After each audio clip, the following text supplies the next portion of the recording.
ভারতের পুশিন ঠেকানো সম্ভব নয় জানিয়ে পররাষ্ট্র উপদেষ্টা মোহাম্মদ তৌহিদ হোসেন বলেছেন, আজকালের ভেতর প্রতিবাদ জানিয়ে চিঠি দেওয়া হবে দিল্লিকে। পররাষ্ট্র মন্ত্রণালয়ের ব্রিফিংয়ে উপদেষ্টা জানান, পুশিন এবং সীমান্তে হত্যা নিয়ে ঢাকা প্রতিবাদ অব্যাহত রেখেছে। যদি কোনো অবৈধ বাংলাদেশি ভারতে থেকে থাকে সেটি প্রক্রিয়া অনুসরণ করে ফেরত দেওয়ার আহ্বান জানান উপদেষ্টা।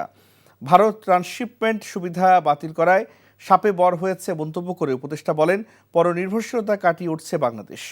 অবৈধ পন্থা অবলম্বনের জন্য মধ্যপ্রাচ্যের বিভিন্ন দেশ বাংলাদেশিদের ভিসা স্থগিত করেছে বলে জানান তিনি।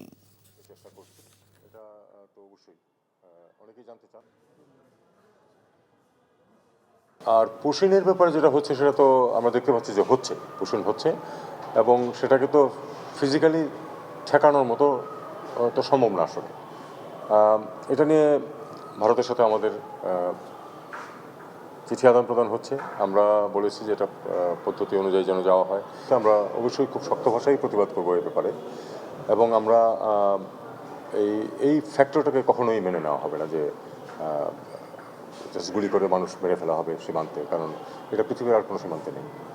এই ঈদে জামা জুতো অ্যাক্সেসরিজের ডিসকাউন্ট।